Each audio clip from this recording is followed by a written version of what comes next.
दोस्तों नमस्कार, हाजिर है एक बार फिर से आज की बड़ी और ताजा खबरों के साथ। बस आपसे निवेदन है कृपया वीडियो को लाइक कर दें, चैनल को सब्सक्राइब कर लें और घंटी बटन जरूर दबा दें। ये पहली बड़ी खबर है। नवनीत राणा ने मुख्यमंत्री उद्धव ठाकरे को दिया खुला चैलेंज, कहा मेरे सामने चुनाव लड़कर दिखाएं। ये आपको बता दें कि महाराष्ट्र के अमरावती से निर्दलीय सांसद नवनीत राणा रविवार को मुंबई के लीलावती अस्पताल से डिस्चार्ज हो गई हैं। उन्होंने मुख्यमंत्री उद्धव ठाकरे को खुला चैलेंज देते हुए कहा कि मैं उद्धव ठाकरे को खुला चैलेंज देती हूं कि महाराष्ट्र की किसी भी सीट से वो मेरे सामने चुनाव जीत कर दिखाएं। उन्होंने कहा कि जेल में उनके साथ गलत व्यवहार हुआ है। सांसद नवनीत राणा ने ठाकरे सरकार पर निशाना साधते हुए कहा कि मेरा महाराष्ट्र की ठाकरे सरकार से सवाल है कि मैंने ऐसी क्या गलती की जिसके लिए मुझे सजा दी गई। अगर हनुमान चालीसा और राम का नाम लेना गुनाह है तो 14 दिन नहीं बल्कि 14 साल तक जेल में रह सकती हूं। ठाकरे सरकार एक महिला की आवाज को नहीं दबा सकती। उन्होंने कहा कि हमारी लड़ाई भगवान के नाम की लड़ाई है, ये लड़ाई आगे भी जारी रहेगी। उन्होंने कहा कि मेरे ऊपर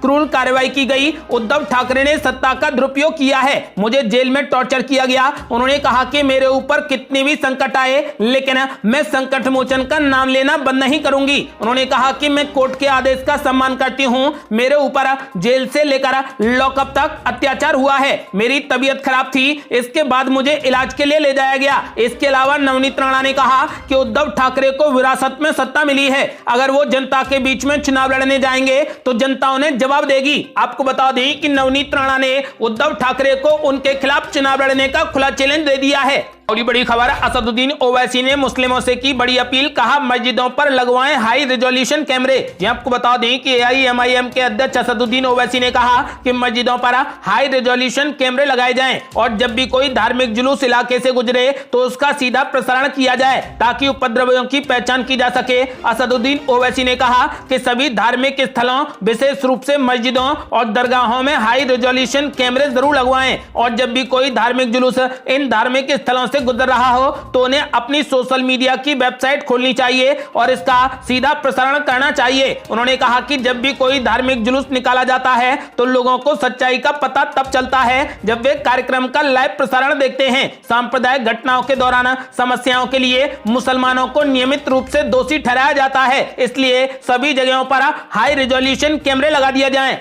अगली बड़ी खबर, जनता पर पड़ी महंगाई की मार, यूपी में 2 रुपए प्रति किलो बढ़े सीएनजी के दाम। आपको बता दें कि सीएनजी अब 2 रुपए प्रति किलो की दर से महंगी हो गई है। अभी तक 83 रुपए 80 पैसे प्रति किलो मिलने वाली सीएनजी अब 85 रुपए 80 पैसे प्रति किलो हो गई है। बढ़ी हुई दरें सुबह से लागू हो जाएंगी। घरेलू रसोई गैस पीएनजी की कीमतों में कोई भी बदलाव नहीं किया गया है। अयोध्या में सीएनजी 84 रुपए 25 पैसे प्रति किलो से बढ़कर अब 86 रुपए 25 पैसे प्रति किलो हो गई है। ग्रीन गैस के एजीएम प्रवीण सिंह ने बताया कि सीएनजी के लागत मूल्य में वृद्धि के कारण बिक्री मूल्य में बदलाव किया गया है। अगली बड़ी खबर, एक्शन में देखे मुख्यमंत्री योगी आदित्यनाथ, अफसरों से कहा कि जो भी लाउड स्पीकर उतर गए हैं वो किसी भी कीमत पर दोबारा न लगे। ये आपको बता दें कि मुख्यमंत्री योगी आदित्यनाथ ने कहा कि किसी भी हालत में कोई भी पर्व और आयोजन सड़क पर नहीं होना चाहिए। सारे धार्मिक आयोजन धार्मिक स्थलों के अंदर ही सीमित होने चाहिए। आम नागरिक के आवागमन में कोई भी दिक्कत नहीं होनी चाहिए। मुख्यमंत्री ने झांसी में अधिकारियों के साथ में बड़ी बैठक की और कड़े निर्देश दिए।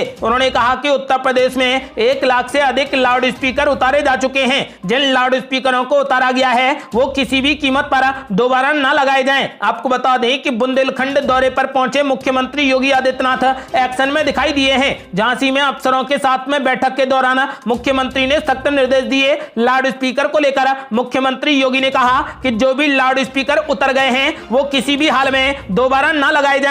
और बड़ी खबर, महंगे गैस सिलेंडर को लेकर राहुल गांधी ने मोदी सरकार पर बोला बड़ा हमला, बोले सिर्फ कांग्रेस करती है गरीबों की परवाह। यहां आपको बता दें कि कांग्रेस नेता राहुल गांधी ने घरेलू एलपीजी सिलेंडर के दाम में वृद्धि को लेकर रविवार को केंद्र सरकार पर हमला तेज करते हुए कहा कि केवल उन्हीं की पार्टी गरीबों और मध्यम वर्गीय परिवारों की भलाई के लिए काम करती है। गौरतलब है कि शनिवार को रसोई गैस के दाम प्रति सिलेंडर 50 रुपए तक बढ़ाए गए हैं, जो बीते 6 हफ्तों से अधिक समय में कीमतों में दूसरी तीव्र वृद्धि है। राहुल गांधी ने एक ट्वीट में घरेलू सिलेंडर के दामों की तुलना की। उन्होंने बताया कि 2014 में कांग्रेस नीति सरकार में एलपीजी सिलेंडर की कीमत 827 रुपए की सब्सिडी के साथ 410 रुपए थी, जबकि 2022 में भारतीय जनता पार्टी के नेतृत्व वाली सरकार के तहत इसकी कीमत अब 999 रुपए से अधिक हो गई है और सब्सिडी भी शून्य है। कांग्रेस के पूर्व अध्यक्ष राहुल गांधी ने कहा कि तब के 2 सिलेंडर की कीमत के बराबर आज 1 सिलेंडर की कीमत है। केवल कांग्रेस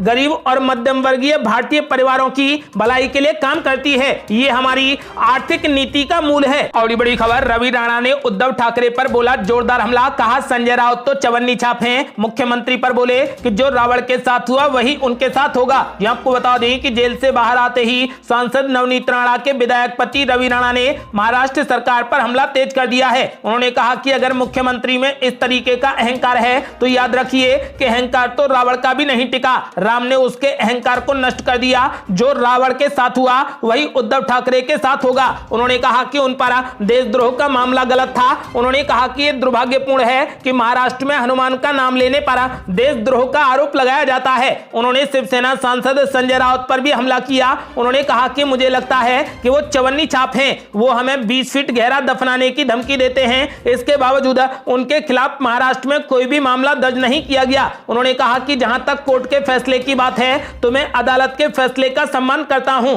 हम उसके फैसले का पालन करेंगे। उन्होंने कहा कि देशद्रोह मामले में अदालत के फैसले के बावजूद संजय राउत ने फैसले को गलत बताया। उन्होंने कहा कि संजय राउत ने अदालत के फैसले का सम्मान नहीं किया। तो अब बताइए कि देशद्रोह किसने किया। और ये बड़ी खबर, ताजमहल के बंद 22 कमरों को खोलने के लिए दायर हुई याचिका। कहा कि इन्हें खुलवाकर एएसआई से जांच करवाई जाए। यह आपको बता दें कि इलाहाबाद हाई कोर्ट के लखनऊ बेंच में एक याचिका दायर की गई है कि ताजमहल में बंद 22 कमरों को खुलवाया जाए और एएसआई से इनकी जांच कराई जाए। याचिका में दावा यह भी किया गया है कि ताजमहल में हिंदू देवी देवताओं की मूर्तियां हैं। जानकारी के मुताबिक अयोध्या में बीजेपी के मीडिया प्रभारी की ओर से ताजमहल को लेकर यह याचिका दायर की गई है। याचिकाकर्ता ने एबीपी न्यूज से बात करते हुए कहा कि मैंने एएसआई से पूछा है कि ताजमहल में ये जो कमरों को बंद किया गया है इसका कारण क्या है। उन्होंने कहा कि मैंने मिनिस्ट्री ऑफ कल्चर से भी पूछा कि इसका असल कारण क्या है, जिसके जवाब में कहा गया कि सुरक्षा कारणों के चलते इन्हें बंद किया गया है। जिस पर याचिकाकर्ता ने उनसे पूछा है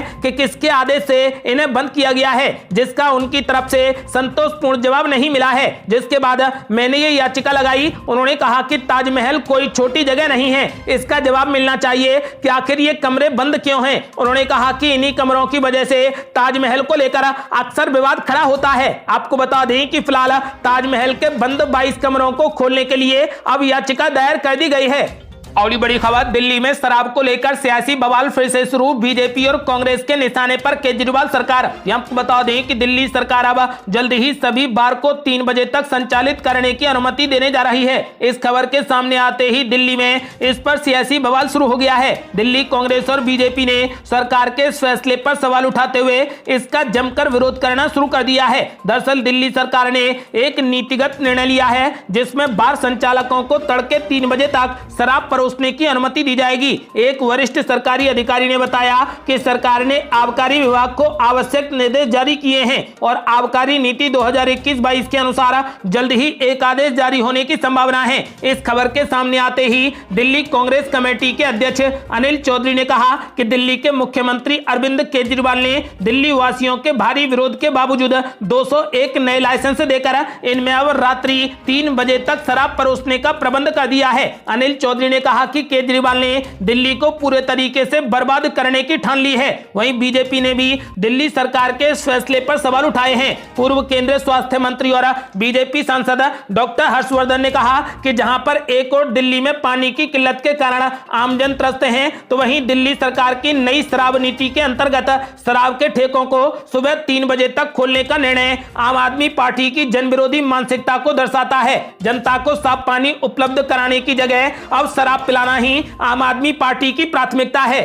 और बड़ी खबर, तेजिंदर सिंह बग्गा ने वीडियो जारी कर केजरीवाल को दी खुली चुनौती। कहा वो चाहें तो 100 और FIR करा लें, हम पीछे हटने वाले नहीं हैं। ये आपको बता दें कि दिल्ली भाजपा नेता तेजिंदर पाल सिंह बग्गा ने रविवार को एक वीडियो जारी कर पंजाब पुलिस द्वारा की गई गिरफ्तारी के मामले में अपना पक्ष रखा है। उन्होंने कहा कि पंजाब पुलिस द्वारा कराई गई इस कार्रवाई से अगर अरविंद केजरीवाल ये सोचते हैं कि सत्ता और पुलिस के बल पर भाजपा कार्यकर्ताओं को डरा झुका सकते हैं, तो मैं फिर से उनको कहना चाहता हूं कि एक नहीं 100 FIR कर लीजिए, हम पीछे हटने वाले नहीं हैं। वीडियो में बग्गा ने पंजाब एवं हरियाणा हाईकोर्ट और राष्ट्रीय अल्पसंख्यक आयोग का धन्यवाद किया है। उन्होंने कहा कि हाईकोर्ट और आयोग ने यह दर्शा दिया है कि इस देश में अभी भी कानून का राज चलता है। और बड़ी खबर, लाउड स्पीकर विवाद के बीच हिंदुओं को लुभाने की मची होड़। राज ठाकरे के बाद अब आदित्य ठाकरे ने किया अयोध्या जाने का ऐलान। आपको बता दें कि महाराष्ट्र में लगातार गर्म होते सियासी पारे के बीच अब ठाकरे परिवार में भी तलवारें खिंचती नजर आ रही हैं। खासकर बाला साहेब ठाकरे की विरासत को लेकर उनके बेटे और शिवसेना प्रमुख उद्धव ठाकरे और भतीजे राज ठाकरे के बीच में टकराव देखने को मिल रहा है। दोनों ही नेता इस वक्त लाउड स्पीकर विवाद को लेकर आमने सामने हैं। अब इस टकराव में हिंदुओं को अपनी तरफ खींचने का प्रयास भी शुरू हो गया है। इसी कड़ी में जहां पर राज ठाकरे ने 5 जून को अयोध्या जाने का ऐलान किया, तो वहीं उद्धव ठाकरे के बेटे और महाराष्ट्र सरकार में मंत्री आदित्य ठाकरे ने भी 10 जून को राम जन्मभूमि के दर्शन के लिए जाने की घोषणा कर दी है। दोनों ही नेताओं ने ऐलान किया है कि वे अयोध्या में राम जन्मभूमि जाएंगे और रामलला का आशीर्वाद हासिल करेंगे। शिवसेना ने तो आदित्य ठाकरे के स्वागत के लिए अयोध्या में तैयारियां भी शुरू कर दी हैं। उनके दौरे को लेकर शिवसेना सांसद संजय राउत ने कहा कि यह राजनीति का मुद्दा नहीं बल्कि हमारे धर्म का मुद्दा है। इससे पहले राज ठाकरे ने अयोध्या जाने का ऐलान करते हुए कहा था कि सुप्रीम कोर्ट और केंद्र सरकार की वजह से राम मंदिर का निर्माण कार्य शुरू हो पाया है, इसलिए मेरा अयोध्या जाना जरूरी है। उनकी पार्टी महाराष्ट्र नवनिर्माण सेना ने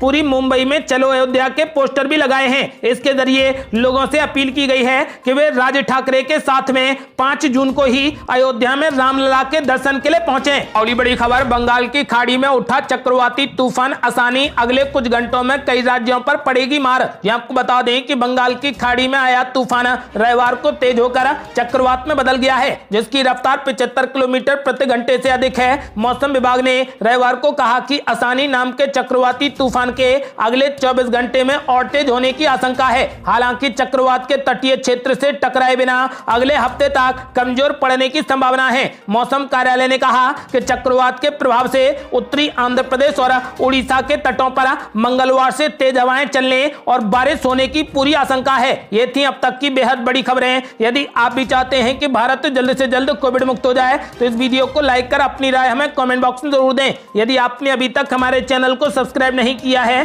तो कृपया चैनल को सब्सक्राइब कर घंटी बटन जरूर दबा दें। जल्दी मिलते हैं बड़ी अपडेट के साथ, तब तक के लिए जय हिंद, जय भारत।